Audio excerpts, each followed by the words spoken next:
Welcome to Common Ground, an inside look at the Suffolk County. I am your host, Fernandito Osa. Today, my guest will be John Dolan, supervisor of the Men's Treatment Program and Social Services. Welcome, John. Hello, Fernando. John, I'd like to begin by asking you when you first started working in the department. I started in 1996 in January, and I worked 8 years over at Nashua Street, and I've been over here the balance of the time over at South Bay. I worked in the addiction field for close to 30 years now, and that's what I'm doing now. I'm supervising the men's treatment therapeutic community over here at South Bay. And then with that, I'll ask you too, can you talk a little bit about the changes since your early days in the department? Oh, sure, I could talk forever on this.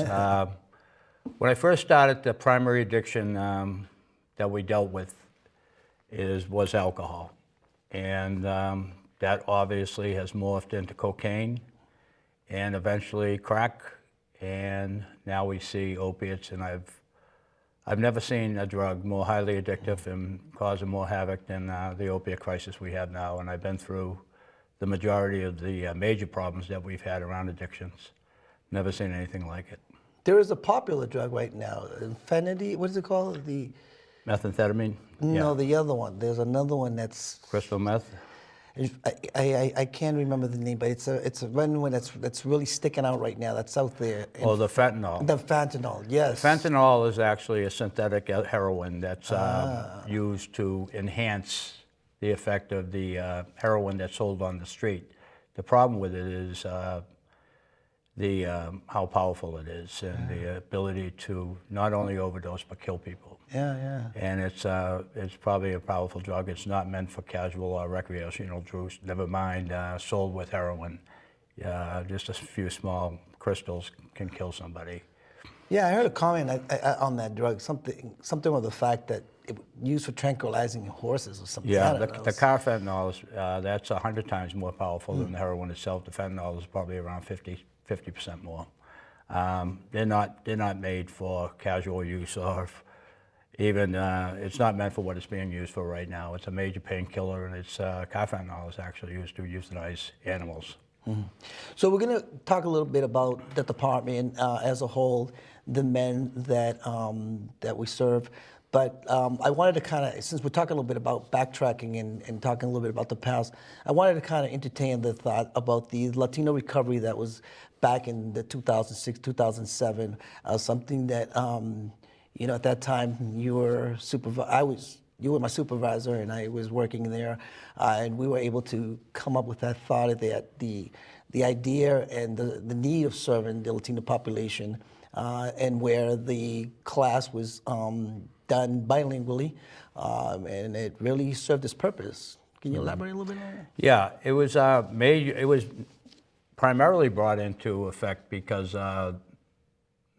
none of the staff at that time that was in the recovery unit spoke Spanish, and it was more of a language barrier rather than a cultural one. Addiction is addiction no matter where you come from, and it cuts through all lines, but the language barrier was always a problem.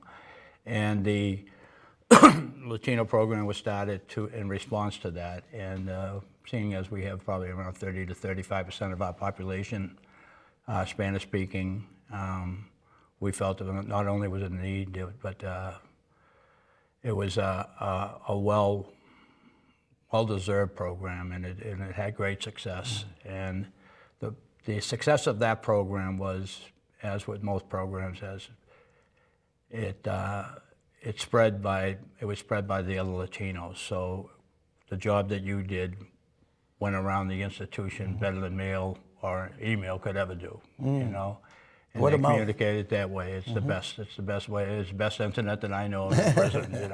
Yes. Yeah. Oh, great. Thank you. So we're talking about some of the drugs in general, some of the ones you've seen along the way, and of course narcotics, alcohol and tobacco, just to name a few. But can you talk a little bit about the horrors of addiction, and so that people can understand what we do to help people in recovery? Yeah. Okay. Our philosophy for years, and I've worked in treatment centers on the outside, detoxes, halfway houses, transition programs. I'm in long-term recovery myself, so I have some experience on that side of the coin. And it always was just to plant the seed. And especially at the jail, what we would do is just put out the fire, and we wouldn't treat them no more, We just send them along to a halfway house or another treatment program. In the prison, we have them for a longer term, and we can do more effective treatment and long-term treatment, and we can get to the causes and conditions that why they're doing it. And the more we, shed light on it, the more it unfolds, and we peel the onion, and we find that a lot of the problems that they have are trauma-based, and there's mental health problems as a result of it. So we're just uncovering problems as we go along, and we're getting them the help that we need. We have a big collaboration with mental health over there, medical, and now we have the harm reduction models that we're that we're working with. So we got a good partnership both inside the prison with people, and we communicate really well with the agencies on the outside. So we're getting the help, and we're getting the training that we need too. As a result of it, we bring these people in and they speak in the unit, and not only do the inmates learn, but more so the staff learns, because the staff's going to be there long after the inmates leave, and they can relay this information to other people. Yeah, I actually wanted to follow up on that. So if it helps that folks are in recovery as well, folks that come in speaking from their personal experience, but you also, I like the way that you engage as well is the fundamentals. There is Alcoholics Anonymous, Narcotics Anonymous, the 12 steps, the fellowships, the materials that you provide.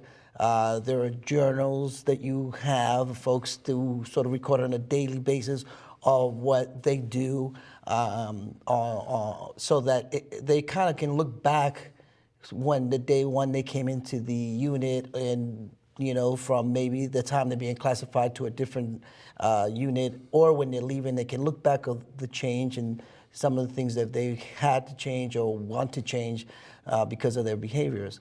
But talk a little bit about some of those things that you do within your treatment unit, because I think they're very fundamental, the skill settings that you're teaching these men.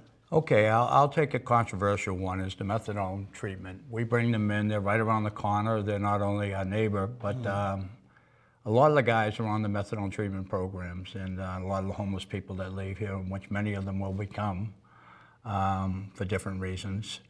That's a real popular program for those people, and they get on this maintenance program. So we decided we were going to bring these people in and talk about it, and we have a little Q&A at the end, and it's not only is it very educating, but also it really raises the awareness about what little we know about different programs. And the inmates get a lot of education around it, and they're making better informed decisions when they leave. Because the other harm reduction models that we talk about, mainly the Vivitrol and the Suboxone, we have them in-house, especially the Vivitrol that we're widely promoting right now. And John, the Vivitrol is for what?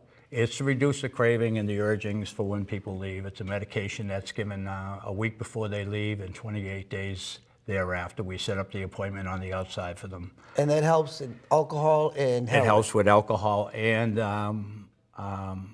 heroin? Opiates. Opiates? Yeah. Opiates, okay. So mainly for the opiates, because the opiates are killing people. But we do it for people that are chronic offenders, reoffenders, I say, and having a tough time not only staying clean, but they're in unhealthy behaviors on the outside. So this is a medication that's really makes a person more compliant, because it takes any decision making out of them. They don't have to show up every day. They're given a shot. So that just covers them for 30 days, and they can now start to work on the other stuff, the underlying causes and conditions. And that's why the therapy is so important, the counseling that comes with it. They're supposed to get the counseling with it, and that's what they get on the inside. And we set them up with a program on the outside where they get the counseling along with the shot. So it depends on them how long they stay on it from that point on. Good. Addiction effects on family and society. It's huge. Oh, it's unbelievable. You just have to talk to the parents, of these kids, and the difference between the men and women about how they're treated. You know, the men initially, you know, they get treated like they're victims. You know, my poor son wouldn't do this. My poor son would never do this. I couldn't think of him doing this. It isn't until the second or third time that it hits home that they're not only doing it, they're doing it consistently, and they're getting caught. The women, on the other hand, bring a lot of shame to the family, you know, and as a result, they're more shunned, you know, and so they need more support services. Obviously, they have a lot more trauma than the men, and a lot more issues, you know, and this double standard that we hold for women, you know, that they're supposed to be providers as opposed to men and all that. But the men, they talk about it for the first time while they're in the unit, you know, and it isn't until they start filling up and they start feeling it, you know, that they do something about it. That pain actually brings on action, you know, and it could be a negative and it could be a positive, depends on where they're at. They could get into a fight that night over it. They could think of suicide. But most often, you know, it brings out a positive change, even for that time being. We got to promote that, and we got to help them sustain that, and we got to support that. And there are times that they might even know or acknowledge that they have a, you know, substance abuse problem, but it's like you said, when they first begin to talk about it, it's the acknowledgement and the acceptance of beginning the process of healing. You know, we talk about this quite a bit, and we got a younger population now, and they're in a lot of denial about what their problems are. We got to help them with that, you know. We got to point out some of the things that they may want to take a look at. And over time, they even come to agree that there's not only a problem, that there may be an addiction. A lot of the older guys know that they're addicted. They just can't keep what they have when they get out. They've been clean and sober, or they've been, you know, dry for a period of 18 months sometimes, and within first 48 hours of being released, they pick back up and they're back on that path, you know. It's hard for them to sustain it, you know, so that's where we got to get them into programs and connect them to the right programs and get them into a program that they're going to buy into, not what I think they should do, but what we both together think is a good idea. And that's the importance of, you know, good discharge planning. And we have one of the best where we are. Awesome. Can you specifically talk about the current opiates, which we already mentioned a little bit, but I would say that, you know, in that line of what you were saying, it's almost, I remember a line that I used to talk to in the group of the Latino Recovery, where you'd come in, you do, like you said, 18 months or 2.5, and then you for the first time or second time or third time, you are experiencing soberness, you're experiencing waking up normal hours, being able to eat normal, and so forth. And then the moment you leave, within 30 seconds, you just pick up and then you lose it all. Yeah. Is that part of shame it creates, or is that part of guilt, or is it because, when does that craving begin? Is it the anxiety of knowing that they're leaving to it? How does all that mix?